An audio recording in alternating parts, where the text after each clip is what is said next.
Uh, So today we're talking about a fun, I don't know if fun is the right word, subject, um, something that's in the news. I know many of you will be very happy to hear that because everything has been so calm, nothing ever changes.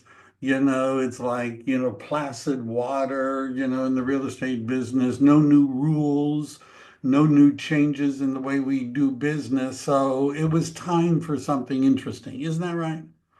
Time for something interesting because it's been kind of boring, right? So just to keep you on your toes, the National Association of Realtors has modified, one second,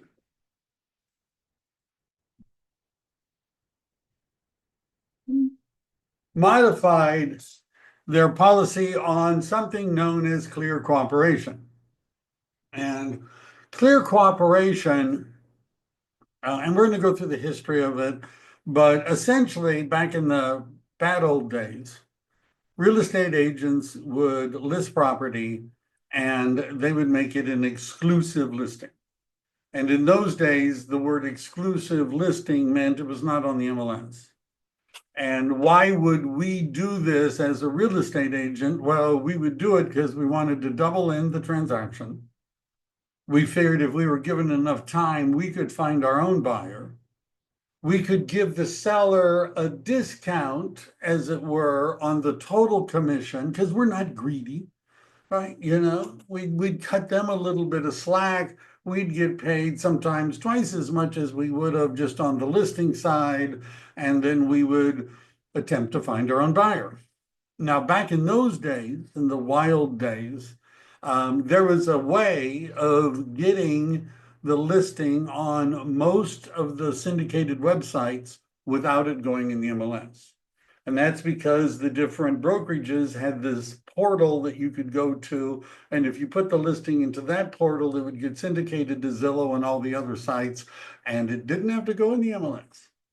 All right. And then, now, obviously, the reason we were doing this is because the agents wanted to make more money and they wanted to double in the transaction.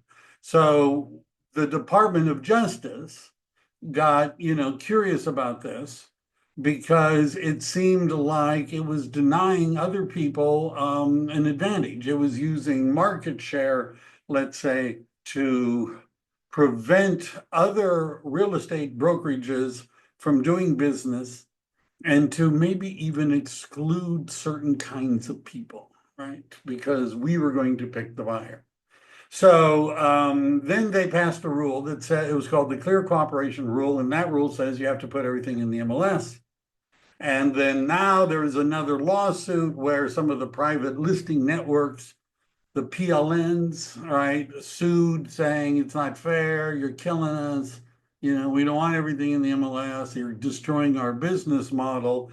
And there's been lots of lawsuits. And so the National Association of Realtors kind of sort of caved a little bit, right, from their policy. And it's hit the news, right? There's a war between Zillow, Redfin, EXP is in the fray. You're going to see that, we've got videos where we're making the news.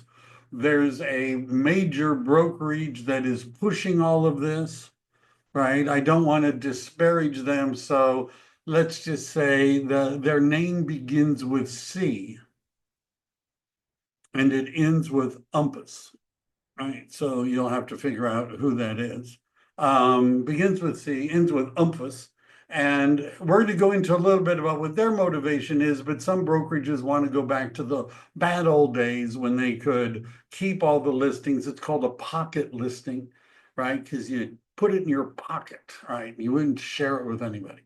So what we're going to do is those of you that have opened the file, you should see something that looks like what's on my screen. Let me go over here. All right. What does every agent need to know? Now, this is a rather fluid subject. There were articles I was reading this morning with all the free time I had, because just even today, they're, taking shots at each other. Just the other day, a major multiple listing service had suspended Compass. Oh, I said their name. Had suspended them, but then unsuspended them because they're fighting with each other. So a clear history, clear cooperation, quick history, clear cooperation 101. In 2020, NAR introduced this policy. The policy says if you market the property, you have to list it with the MLS within 1 business day. Within 1 business day. And what does it mean to market the property? It means to put up a for sale sign. It means to post about it on, social media. It means to send emails to your database telling all of your clients. It means to send postcards to a neighborhood. If you communicate with anyone outside of your brokerage, that's considered public marketing.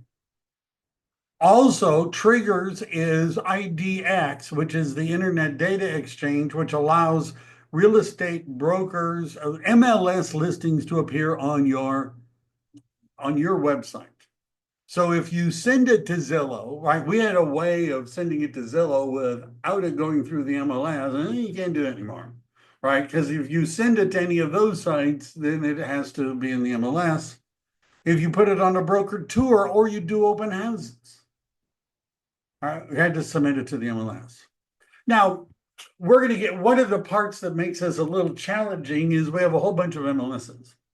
And they have different rules and they have different attitudes and they have different definitions. So putting it in the MLS, most MLSs have a way of putting a listing in as what's called an exception. Right. And what an exception means is that you tell the MLS, hey, I got this listing, but it's not ready for prime time. I'm just telling you I got it. I'm not marketing it to the public. I don't have a coming soon sign in front, or I'm not doing any of that stuff, but I'm doing my duty by reporting this within 1 business day, right? And then it just sits there, right? As it's just listed. And you have to give it a shot at when it might come on the market. Then there's coming soons and there's members only, and we're going to talk about that. So the golden rule, if it's public, it's got to be in the MLS within 1 business day. Now, in the early 2000s, as real estate listings migrated online, some brokerages began excluding competitors from showing their listings. In the Sacramento area, there was an infamous one involving a very large independent who wouldn't let other people show their listings. This anti-competitive behavior prompted a 2008 Department of Justice settlement requiring equal MLS access for all brokers. That's how it began. So in 2008, the NAR provided for brokers a VOW, a virtual office website is where you have a website and it's got all the listings from your MLS on it. And there was a way that NAR allowed you to exclude certain listings. But you would just have to sign a form if you were the seller that says, I know they're not putting it on the MLS, that's fine, I don't care, don't do it. And that's all you needed, right? Is the seller to sign something. In fact, you oftentimes wouldn't, as long as you could produce it when they called you about the complaint, right? You're cool. So they changed that because it was really easy to, get them to sign something. And, because if you convinced them that doing it off market is better somehow, then they just signed the form and you'd get away with it. But in 2020, that changed. And the option of I'm just not ever going to put it on the MLS, that disappeared, right? It's no longer in the residential listing agreement because of clear cooperation. Now, in March of 2025, we're catching up quickly, the NAR has created a new status. See, I have mixed feelings. I have sold exclusive listings. I'm not saying it was, altruism, but I've done that. Occasionally, you run across the seller who's got a really good reason. I had a client where one of the son was very ill, long-term illness in a special like hospital bed in the house. There was a nurse. They didn't want people coming in and looking at it, right? They wanted it to be sold off market, right? And so it was kind of tough when real estate agents would say to somebody like that, somebody says, look, I'm famous. We don't want people coming in because of this or that reason. It was sort of tough when you had to tell them, well, that's not an option. What you want as a seller is not important. Not important. It's not as important, certainly, as what the multiple listing service tells me I have to do. Now, considering if I'm an agent, who am I the agent of? Right? Who do I owe a fiduciary duty to? Well, the answer would be the client who's the seller. Do I have a fiduciary duty to the multiple listing service? No, not really. So you see the problem because you have sellers saying, I want you to do this. And the agent, unless you are not a member of the Board of Realtors and you're not a member of the MLS, you had to do it. Right? You had to.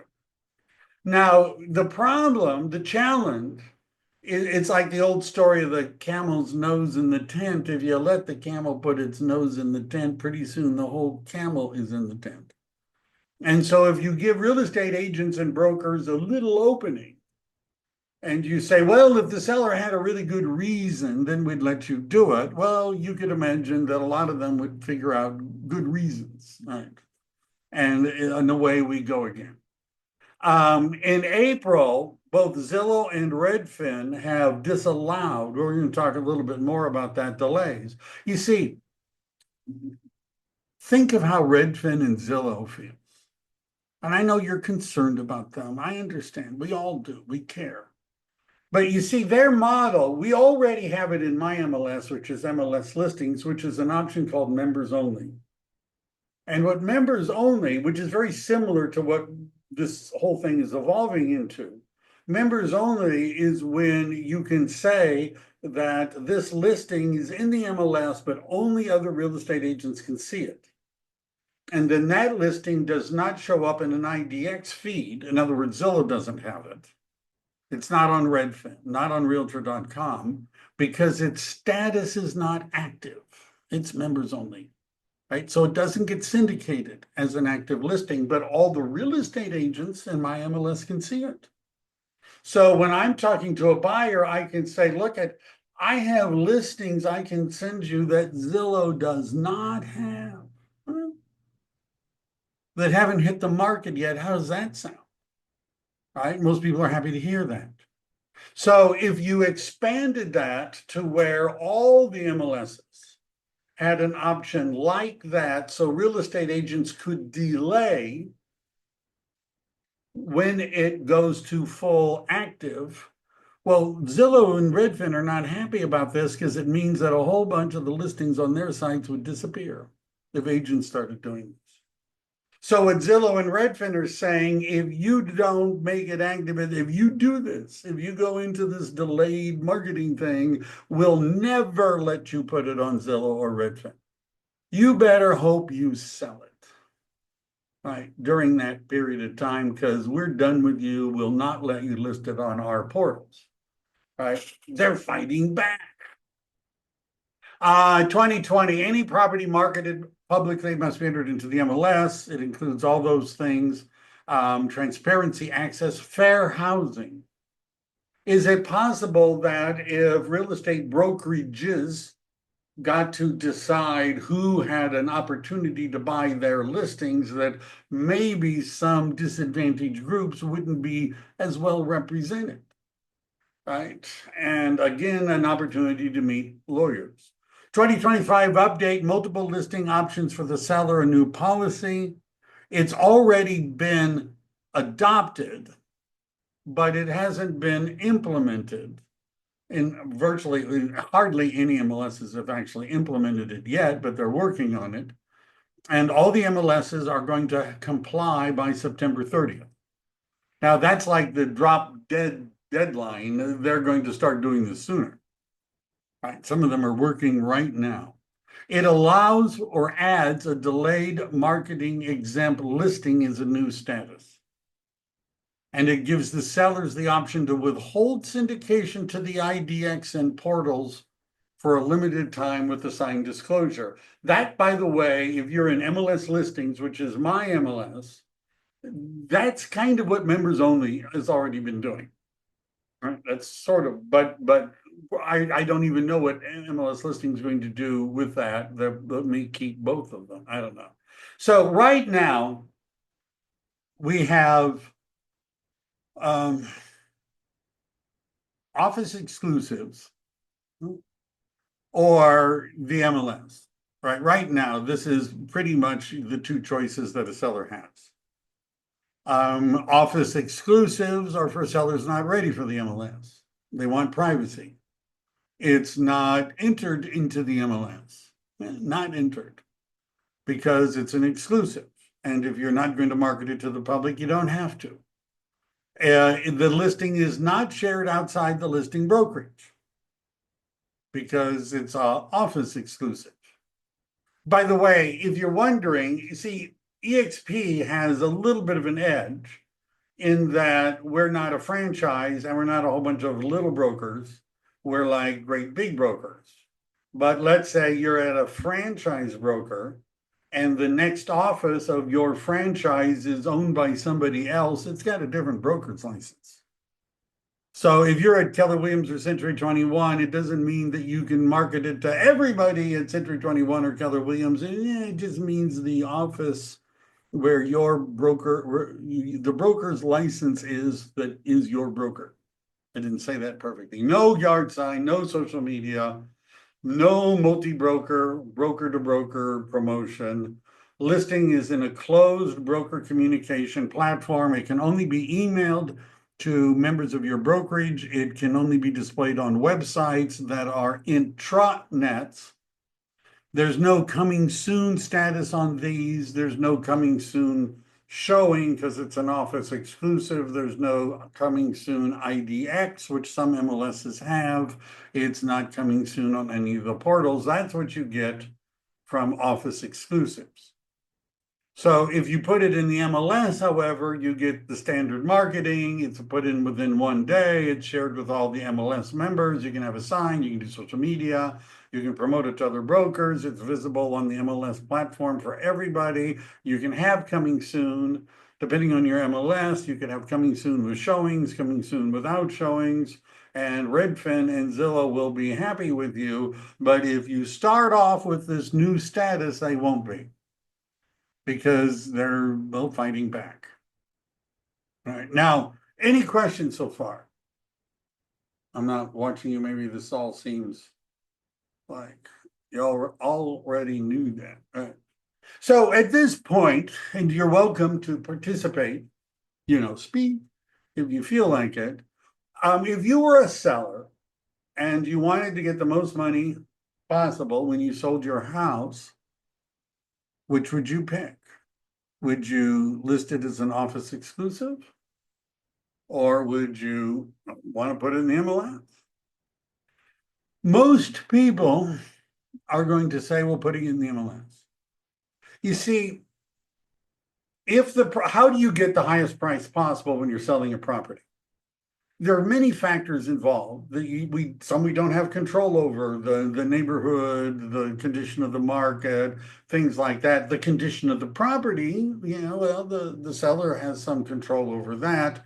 And then if we get the property all fixed up, the way to get the best price possible is to expose the property to the greatest number of qualified potential buyers. It's just like if you were going to auction, let's say you found, your uncle passes away and you're going through the stuff and you find an original Van Gogh painting that your uncle had kept hidden away, right?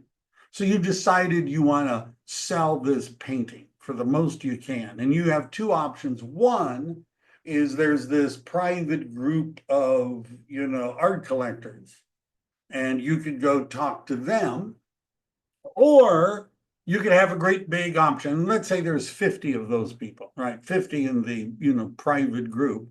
Or you could have an auction and auction it off to 5,000 art collectors, including the same 50 you would have gotten from the choice number one, right? Does everybody get that? You can pick choice number one, which is 50 and only those 50, or choice number two, which is 5,000 and it includes the same 50, which sounds like a better plan.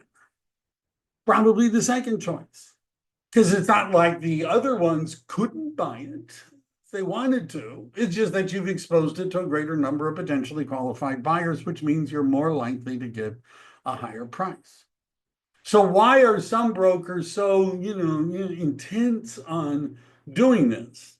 Not all, EXP is again it.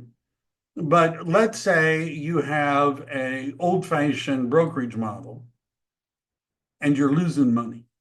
I mean, like in 2021, which was the best year ever in real estate, right? Everybody was making money in 2021. Well, let's say your brokerage lost $550 million at the top of the market and loses more money every year after.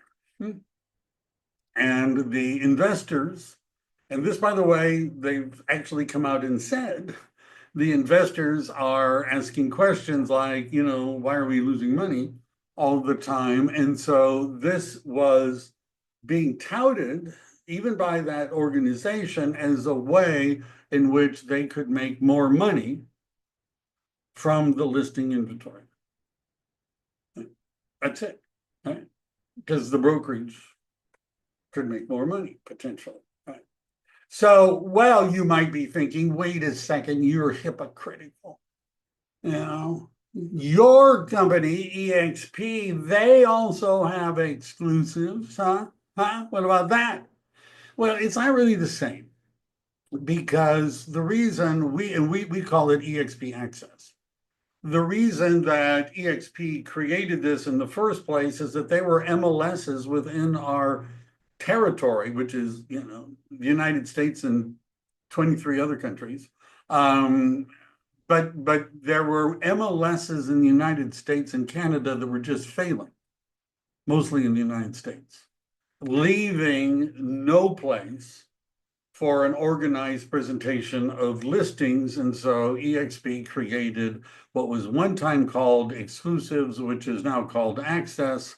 And it was designed to provide a way of doing it. Notice the way Leo Perea, our CEO, put it, it is not a loophole, it's a lifeline.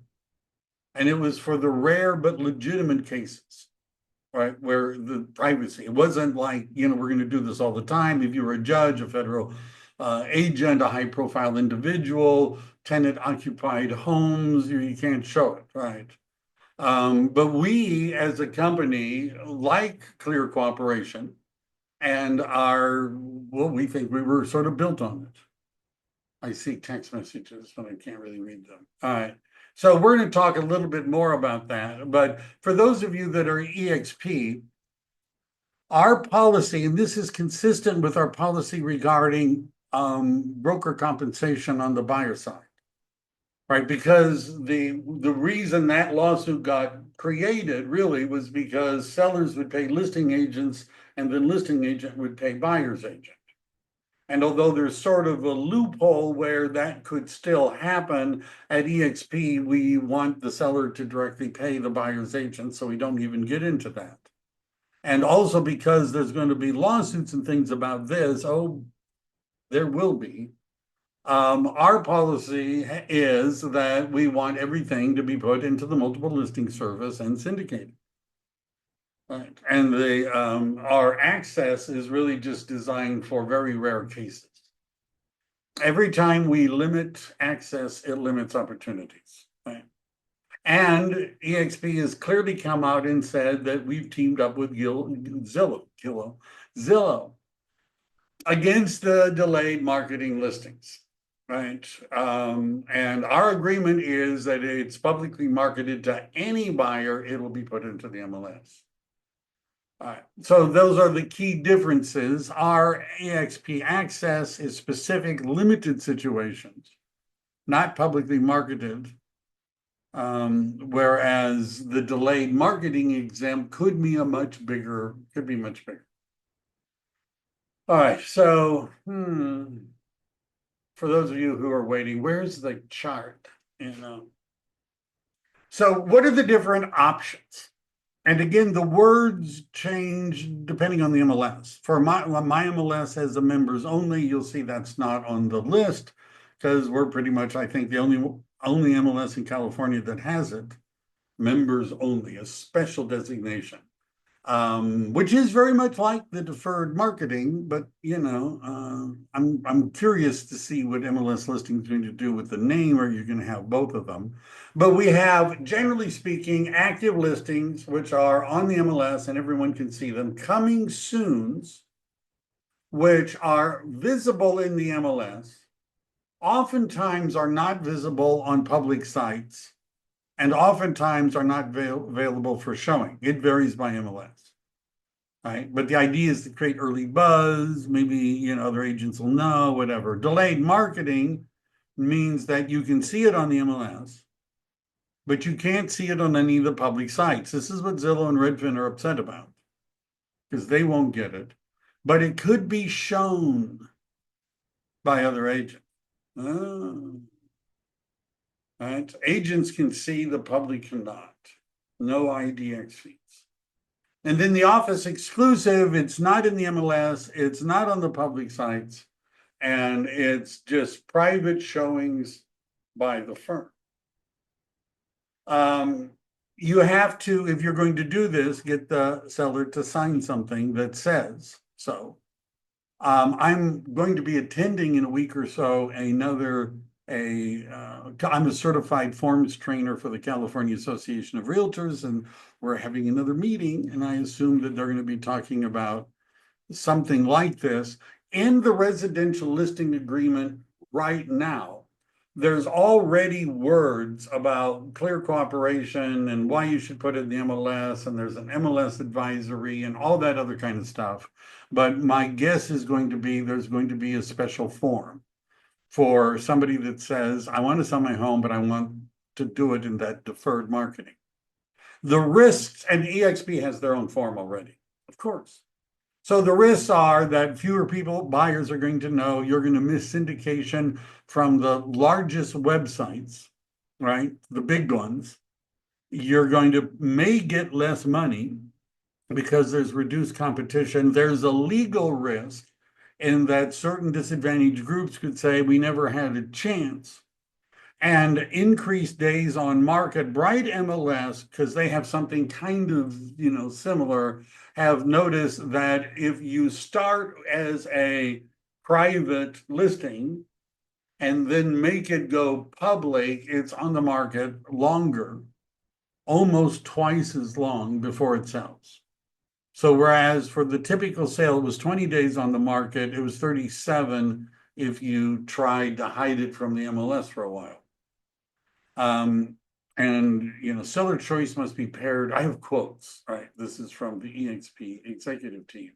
This colorful picture is from the National Association of Realtors, and it just lays out sort of for those of you that are, analytical and you like to see, diagrams and things like that. So the seller makes a decision to list their home. What are their options? They could make it an active listing. What is their other option? They could exclude it.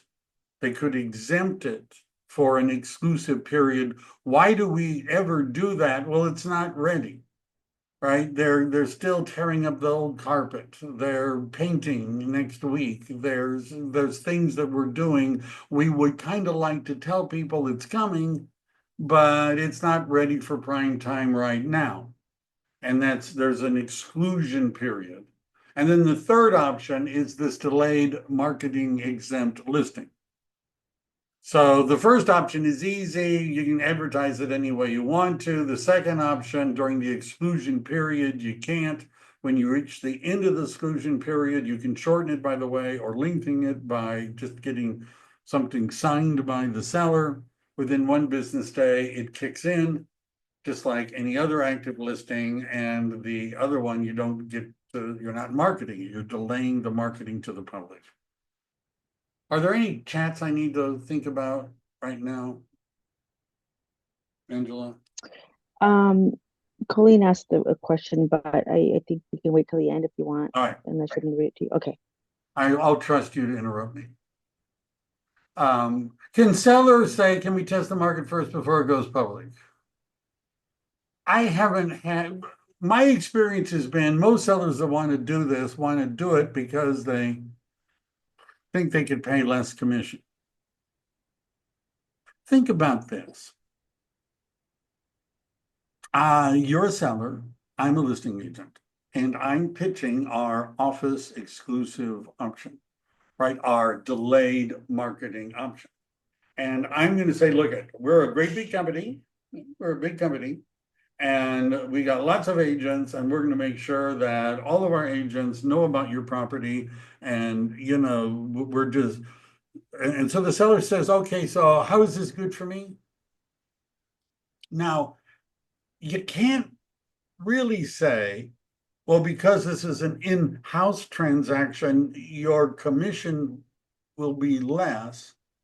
Because you see, the real question is, are you saying as an exclusive that just the listing agent can sell it? Or are you saying that in addition to the listing agent, if an agent from that brokerage had a buyer, that they could sell the listing?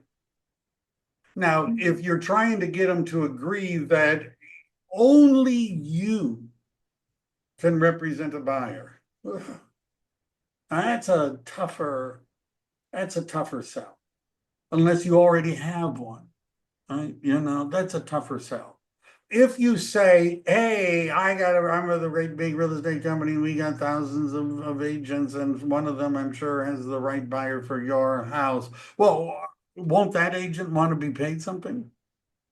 Aren't they going to say, I want 2.5, 2.25, 3.5? So is the seller saving money on commission because it's all within one? No, usually not. Yeah, kind of, you know, but you see where I'm going with this. How does it save? Hey, Mike. Angela says, what about the feedback about the negative impact this will have to comps that would adversely impact sellers? I'm getting that. Okay, got it. You've read my outline. Well, I don't think so. All right. So speaking of that, global warming, that's not warming, right? Don't get all excited, right? Warning, walled gardens and closed networks. So in most of the world, there's only one side to a real estate transaction in terms of agents, and that's the listing side. Now, Canada, you know, not talking about them, but let's say you were to go to the United Kingdom or France or Germany and South America. Generally speaking, there's an agent who lists the property, and there's no role really designed for a buyer's agent, not so much, right? And so what are the problem? And so they don't have an MLS, right? They don't report all that stuff. So one of the challenges is let's say you want to buy a home. The amount that the lender is going to lend you is usually significantly less than what you would have gotten in the United States. And the reason is because the lenders have no idea what the house is actually worth. And the reason they don't really know what the house is actually worth is because there aren't any comps. And the reason there aren't any comps is because there's no MLS to report them, right? I imagine they have public records and you could go and, you know, sit in a, you know, going through some dusty, I don't know what it looks like. But anyhow, I assume there might be a way to do some of that, but the ability to run a comparative market analysis or for an appraiser to accurately appraise a property, that doesn't really exist. So what it does, like this is according to Leo Perea, who grew up and sold real estate in South America. not me, but he says in a lot of the areas, you need 50% down in order to buy a property because they don't know about loan to value ratio because they don't know what the value is. Right. And in places like the United Kingdom and Europe, most of the market is dominated in terms of syndication of listings. It's not really syndication, but by private portals that have a lock on the business. And they charge exorbitant amounts of money for you to put your listing on it. There is no real estate agent multiple listing service.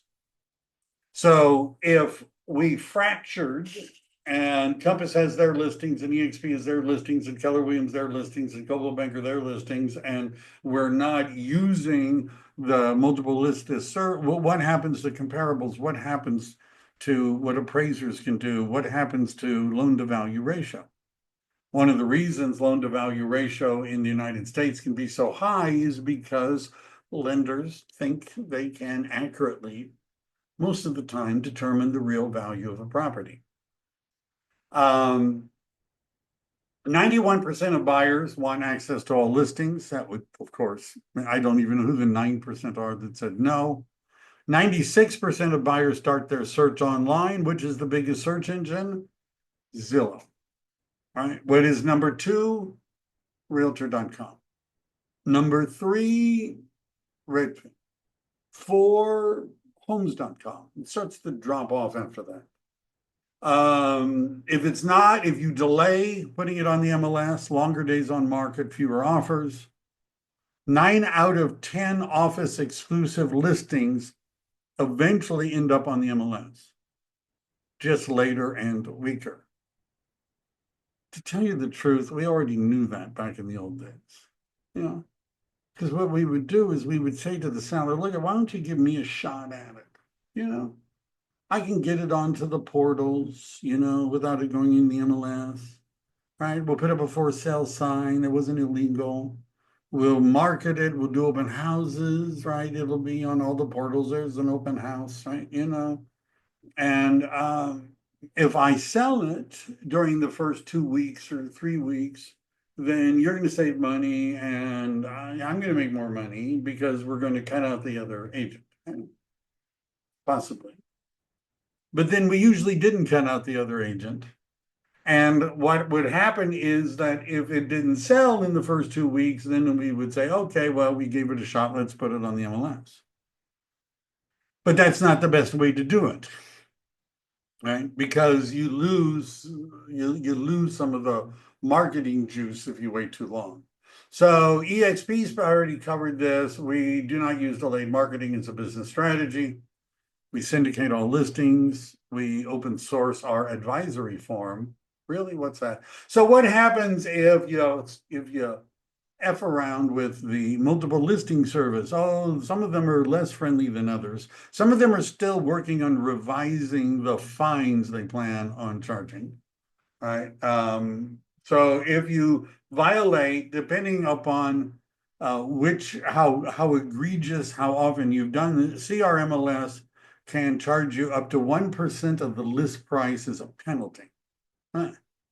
Yeah, there you go. $500 to $2,500. SFAR, San Francisco Association, $5,000 is what they can hit you with. Barris, 500 plus. Not all the MLSs have come out yet. They're like, oh, okay, we're going to work on this. And I'm going to do a follow-up as we move a little bit further, and some of the other big MLSs, MLS Listings and MetroList, and some of the others have spoken. Even posting a coming soon on Instagram before you put it in the MLS can result in penalties. How would they know? Right? Does the MLS have people scouring, social media looking for posts? Well, actually, it's other agents that'll turn you in. Because an agent will say, oh, that one looks like something would work for my buyer, and they figure out it's not on the MLS, and then screenshots, emails, and you get a call from the multiple listing service about your hearing date. Bro, one of the other scary parts of this is industry concentration. T360 has, they're famous, let's just say, in the real estate research area. And what they've done is they've looked at who's agent population, right? And some of this is hard numbers and some of it we don't really know exactly, but anywhere real estate, which is the company that owns Coldwell Banker, Sotheby's, Century 21, they own Cochrane, they own ERA, they own Better Homes and Gardens, they own CBRE, they own Climb Realty, they own Zip Realty, they own Cornerstone Title. Well, anyhow, it's a big company. They have, if you include all of their brands, 180,000 agents, assuming, that's what they say. They're publicly traded, so we assume Keller Williams isn't publicly traded, but they say they have about 145,000 agents. We have, as of I think recently, like the other minute, was 65,000 agents in just the United States. We also have a bunch in Canada and other places. Berkshire Hathaway, also known as Home Services of America, also known as Intero in certain brands, about 64,000 agents, and Remax 51,000 agents. And these 5 companies represent a third of all licensed agents and 37% of all listings. The top 10 brands control almost half of all the listings. Now, we being in the real estate industry have been having to hire lawyers because of antitrust litigation. Already, we're hiring lawyers, defending against antitrust lawsuits. Can anyone see the potential for, I don't know, mischief and lawsuits and litigation if you have a small group of companies controlling the market? And I know what you're going to say, well, in this field and that field, and then, yeah, I know that, but for some reason they like us. If each of these companies withhold syndications and listings, it would create an access crisis for computers and a comp blackout for appraisals. Yeah. And if syndication becomes optional, everybody uses private platforms, fragmentation, appraisal uncertainty, fair housing scrutiny. So just to be clear, Zillow and Redfin have announced policies to ban listings that are not entered into the MLS within 24 hours of any public marketing. Their rationale is to ensure comprehensive inventory. They want the listings on their network too. The Zillow says if it's time to market to buyers, it means all the buyers. And that could put pressure on agents and brokerages to comply, right? Because you better sell it or you're off of some of the big websites. And we haven't heard from homes.com and realtor.com and all the others that are up there, but so far, because this is like, some of this has just been happening the last few days. Agent responsibilities. If you advertise, you solicit. Like, I was hoping for something a little more clever, but you must, if you advertise it, you must MLS it. This is sort of the core message. Listings have to be within the MLS within business day of public marketing. You would use the coming soon wisely, delayed marketing. It better be a really good reason, right? I'm just saying. And you can't market it to anybody. And if you do, one day you have to put it in the MLS. You have to educate sellers and get their informed consent. I'm going to show you what EXP's agreement looks like. And you're going to probably be hearing, you're going to have to read the emails you get from your MLS. I know, just when you've conditioned yourself to ignore them, right? Now you got to read them because they're changing rules and adapting them.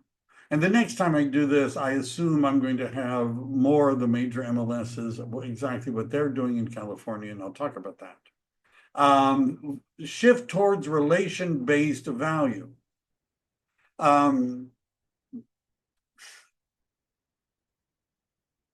Yeah, it's not just that some of you who I've discussed, talked about EXP and all that.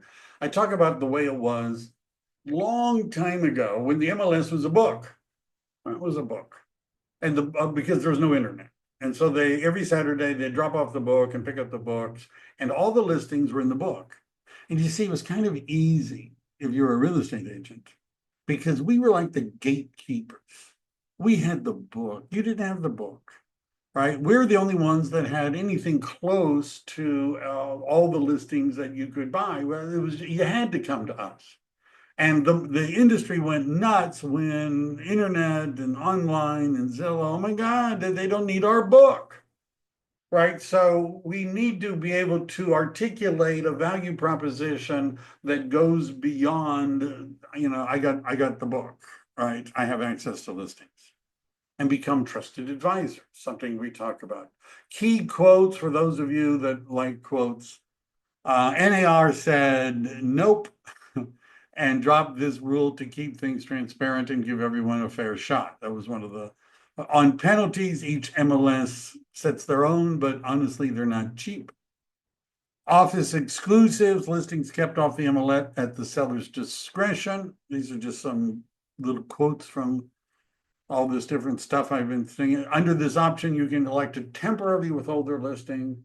Clear cooperation enforcement, Zillow, yeah, these just some quotes. So if you're saying, well, you mentioned that EXP had a form, how would I get it? EXP believes in open source, like the software. In our buyer representation agreements, we didn't copyright them, and we posted them on the internet. Our buyer representation toolkit, we put that on the internet because we know that if you're not at EXP, your broker probably isn't doing much. And we know. And so we feel sorry, right? And we're willing to share, right, our materials with you. So if there's a recording of a webinar, yesterday was the webinar. Was it yesterday? I don't know. What day is it? 2 days ago.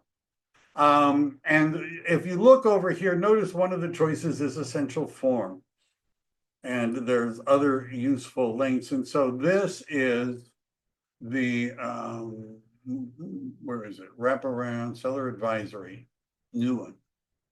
Oh, we have a wraparound and subject to advisory. That's interesting. I like that. So this is what the EXP seller advisory says. You can see significant, basically it's saying here are this is the risk. You're going to have limited buyer exposure, a financial risk because of reduced competition, longer time on market, no public portals. We are strongly encouraging you to think about this. And now, whether or not, if you're in California, I'm following what EXP has done in the past. You could use this or not, but the California Association of Realtors has something similar, and I'm sure I hear they're revising what it is. So, and it's going to be bundled into the residential listing agreement. Right now, the discussion of the concept is already there, but uses different words. And so that probably will be modified.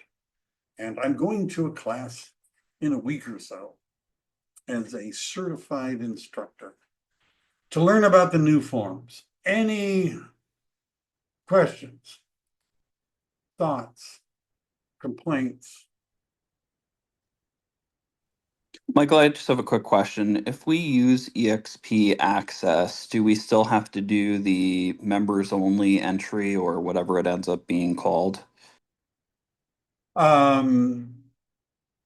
So if you're doing it, the question really is how long, right? So if an exclusive listing, which is what Access does not have to be put in the MLS, as long as you don't do anything public with it. Now, EXP doesn't want you to do that. They don't want this to be just something that you're doing because you think it's a good idea and you convince the seller thinks it's a good idea and they convinced you. And there really isn't a overwhelming reason why it has to be private other than you might make more money. And I don't know, right? They don't like it, right? So because it's, again, if you start saying, well, if you can get the seller to sign the form, I could get the seller to sign the form. if they were wavering, right? But whether or not that was good for them or not is a different thing. But technically, if it's an office exclusive, you don't have to put it in the MLS. I have a chart. Okay, and then does that mean that it can't ever go in Zillow, or is it only those members only entries that Zillow excludes? If Zillow finds it, the answer is yeah. Right now, Zillow's policy, as publicly stated, does not refer to office exclusives. However, what they want you to do is to put it in as, when you put it into delayed marketing, right, which is a special category, that's what they're focused on. Now, in your MLS, you don't have a members only option that sounds a lot like delayed marketing. We do. And I don't know what our MLS is going to do about it, but in your market down in San Diego, you have it coming soon. But coming soon is a little bit different. It's in the MLS. It doesn't show up on Zillow. But it's a hey, here it is. But Zillow oftentimes has access to that, because Zillow and Redfin have joined all the MLSs. So they have the ability to look it up. They have the ability to have a search and see which is delayed marketing, what is coming soon. And what they're saying is that if you pick the delayed marketing option, then they're not going to let you put it on the MLS. I haven't heard them talk about office exclusives specifically, that they won't do it, but they're still, issuing threats. So that's a very Got it. good So the question. systems they have access to, much more likely. Things they don't have access to, much less likely. Right. They have to find out. But, this is the question, right? Who can see the office exclusives? Well, only the agents that work in the office. That's harder for Zillow to penetrate. Right? If you have something in the multiple listing service and it's got the delayed marketing status, well, Zillow's a member of the multiple listing service.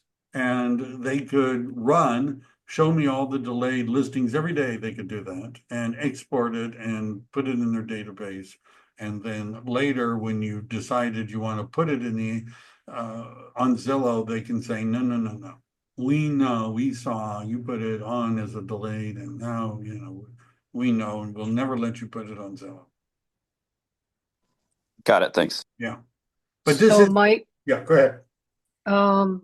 this new form that came out yesterday, or that Leo presented yesterday and you're doing today, is it replacing any current advisory forms that we have in place?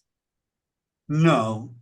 So it is unlikely that in California that form will be a requirement, because the California Association of Realtors is one of the best of the different form writing groups in the United States, and is very likely to have their own form, which they're going to bundle in with the residential listing agreement. Okay, so for now, if we have a listing, and I know usually Raw takes care of the paperwork, but in the off chance that it's on a weekend when she's not available, should we add like a placeholder on our listing agreement for this form? No, I wouldn't. Right now, the rule was passed, but it hasn't been implemented in any of the MLSs. Okay. Right. And so basically you have to wait till the MLS says what they want us to do, and MLS listings is not yet said. So right now, no change, but change is coming, right? Soon, all the MLSs will have rules and forms and fines and things like that. So we don't use the form if we get a listing? Right now, you don't have to use that form. Okay. The California Association of Realtors Residential Listing Agreement already has a section on clear cooperation. It already has a place where you can argue it and say, I want it excluded for a certain amount of time. right? It's already got most of the components. What we don't have yet is any way for you to put it in the MLS as a delayed marketing listing. Because MLS listings hasn't added the field. None of the MLSs have added the field. So we don't need them to fill out a form agreeing to do something that they can't do. Right, or agreeing not to do Okay. something that they can't do. They can't do it yet. All right, I thanks. wouldn't worry about it. I'm going to be listening to what the brokers at EXP say. But I know that CIR is going to have their own stuff. Many states don't. In many states, the department or the real estate division of that state writes the forms. Can you imagine if our Department of Real Estate wrote our forms, how messed up that would be? Right, and so in many of those areas, they never produce the necessary form. They're not going to have the advisory because they're more of a backwater kind of a place, I guess. So that's really what the EXP form is designed for.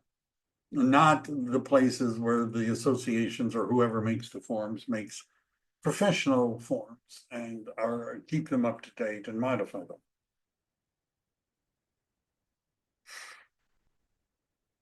All right, how many people did we have? 45, that's all, wow. I will do an update as it changes, and it's probably going to change some. Lawsuits, all sorts of fun. You know. Any questions anybody has? This is your final. Michael, I had one that I had put in. It's Colleen. I put it in earlier. I wanted clarification. When you said that in regards to having an off market or a pocket listing, as we used to call it, that if it had an office with the broker, but I'm wondering if it has multiple offices, same owner, with the franchises, what is considered an office? If it DRE, has the same broker for multiple offices or DRE if it number, has different brokerages? DRE number. Go ahead. It's Pardon the me? DRE number. So The broker let's number. say Okay. you have, Okay. I know a person who owns 3 or 4 or parts of 3 or 4 offices, franchise. And each of those, typically, when you look at the public site, the DRE site, it's a corporation. And so the corporation has its own DRE number as a broker. Then this person is listed as the responsible broker for each of the 3 corporations. Now it's the same guy, right? Same responsible broker. But to the Department of Real Estate, those are 3 brokerages. Why are they 3 different brokerages? Because they have 3 different DRE numbers. Right? That's what defines. I'm with you. Thanks for the clarification. Because the other was EXP has multiple managing brokers for the state of California, 4 specifically. Right. And so we're considered 4 brokerages, right? Not One really. corporation, And but this 4 may seem to contradict what I just said. But the reason that EXP is in 4 divisions is because we have over 9,000 agents in California.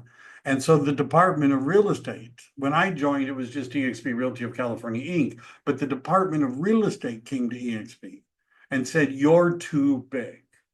And for our management and supervision, we can't handle anybody this size, one office. So we want you to divide up into divisions. And part of the argument was we don't want to do that because we really want to just be one big brokerage. And the Department of Real Estate said, we consider you one broker. Right, even though, because we're making you do this, right? But the corporation that owns those corporations is all the same corporation. And so the Department of Real Estate said, despite the fact that there are 4 different DRE numbers, in your case, you're not a franchise. We made you do it. You're just one big broker. So, we are just one. Thanks for the clarification on that. but it is true that each division has their own license number, but we're different. We're not a franchise, right? Which is what makes it different. They're not independently owned, right? Our 10 members. So those are people that sit out in the sun a lot, that something network, Texas Aggie, I don't know what 10, who a 10 member is. Paul, you'll have to give me more. What about feedback about the negative? We'll have to already covered that. 10 members, pocket listings. Is 10 one of those top agent network? That's 10, right? Top agent network. So top agent network, as I understand, is involved in litigation over all of this because Clear Cooperation kind of hurt their business model. But so who doesn't have to comply with any of this if you're not a member of the Board of Realtors and not a member of a multiple listing service? Commercial agents aren't covered, one, because the rule is 1 to 4 residential, plus most of them are not members of the MLS anyhow. If you're not a member of the MLS, they can't fine you. They can't do anything. The Department of Real Estate doesn't care about any of this, not really. Right? The Department of Real Estate doesn't care if you join the union or don't join the union. They don't care. But if you want to not have to, you know, it's a trade-off. If you left the Board of Realtors and you left the MLS, then you would not have to follow this rule. All right? Anything else? How would you handle, Michael, how would you handle if you were doing a pocket, keeping it off? Okay, it's not gonna use IDX to Zillow and the other. In regards to the commission, in regards to your seller, let's say you're the listing agent and the seller, you're talking to the seller about not putting it on. I understand what EXP's policy is, but I'm just saying in general, so I understand my competition. How would you discuss that with the seller in regards to whether they're going to pay the buyer's commission? So this is what I would do back in those days, right? I would. No, today. I know how we used to do it, Well, no, Michael. regarding What would we do? right. So this is what I'd say to a seller. We would come up with a price that the seller wanted, right? And there's no obligation to pay a buyer's, and which is true today. There's no obligation to pay a buyer's agent today, right? No obligation. So what I would explain back then is, let's say it was a 6% commission, 3% would go to me as the listing agent, 3% to the buyer's agent. But what I'm going to do is make you a sweet deal because I believe I can find the buyer on my own. So we don't have to pay 3% to the buyer's agent. And you give me 4, let's say, and I'll do the extra work and find my own buyer. And so, and you're not going to have to pay the other agent. And they, great, I don't want to pay another agent. Okay. So then I would say, usually after we've signed the listing agreement, would it be okay with you if the buyer paid their own agent? I mean, you don't mind, do you, that the buyer has an agent, as long as the buyer pays for the agent? Is that true? They'd always say, well, yeah, great. So then the agent would call me. And they would say, hey, I see you've got this listing. We saw the sign. I don't see it in the MLS. And I'd say, yeah, it's not in the MLS. Can I show it? Yeah, there's a lockbox on it. Tell me when you want to. Okay. So what about my commission? And I would say, well, the seller is not obligated and hasn't agreed to pay a commission to a buyer's agent at this time. And then the buyer agent would say, well, how would I get paid? And I would say, add it to the price. Whatever commission you want, just add it to the price. So they'd say, oh, okay. So then they would offer more than the list price and ask for a commission to be paid by the seller. And the seller said, well, I wasn't going to pay the commission. I thought we understood. And I said, no, you said that it would be okay if the buyer paid it. So I told them, add it to the price. So you're still getting the same amount of net that we talked about. The buyer is raising the price in order to cover their agent's commission. Sign here. And I probably did at least 12 of those back when this was a more popular thing. So, and that's really what's going on right now, right? Where if the offer is good, the seller is willing to pay the commission anyhow. But back then, it would be an obligation if you put it in the MLS. So that part's easy to me. Sorry, Emily, but we've recorded this. And Thank you. Right. I was like, oh my goodness. Yeah. But anyhow, if you've got one, first of all, we shouldn't be doing this as often. It's curious to me that all the questions are about how do we get around the rule and have, exclusive listings. But when it Mine comes wasn't to get around the rule, Michael. It was to understand what options, kind of role play with you because you've done it before. Thank you. I'm just naturally snarky. It's not personal. Oh, okay. Sorry. No, I play by the rules. I need my medication adjusted. All right. Are we good? And by the way, if you're on my team, I have experience with this kind of stuff, and talk to me. And I'm going to be putting together for people that are on the team a document, a page, or that you can give to a seller that explains this. Now, I know CAR is going to come up with something too. There's already an MLS advisory, right? Does everybody know that? There's already an MLS advisory as part of the standard bundles, which covers the subject, but mine's going to look cuter and it'll be simpler. Hi, Mike. All right? Mike, Yeah. hi. I'm not in your team. However, I'm having trouble finding the TDS SPQ class that you had last week. Where can I find it? It's probably not public yet because we're doing stuff to it. Oh, gosh. If you Venmo me $5, I'll send you a link. Okay. Or wait a little bit. All right. I love to hear your classes, okay? And I love to listen to everything that you have to say. Very interesting and very important to me. Then you should be on my team. Well, just tell me how. You make an appointment. I will do. And if I believe at the end of this document, Okay. there's a link to make an appointment. I'll try because I'm looking at it right now that notes that you're putting there. And No, it's at the document that we shared. I'll see if I can find anything because I just came late to the class and I hurry up to get into it, and I'll do my best to find anything that I'll put it in right now. Beautiful. And then it's at the end. I should be doing that every time, but I understand. I'm, You know what? I also, whenever I can, I would like to have a private conversation with you. there's the document at the end, there's an appointment link. Beautiful. I'd love to talk to you. Thank you. Take care. Bye, everybody. Happy Easter. Happy. Bye. Thank you, Happy Michael. Easter, everybody. Happy Bye-bye. Happy Easter. Thank you, Michael. Thank you. Bye-bye. Thank Happy you. Easter.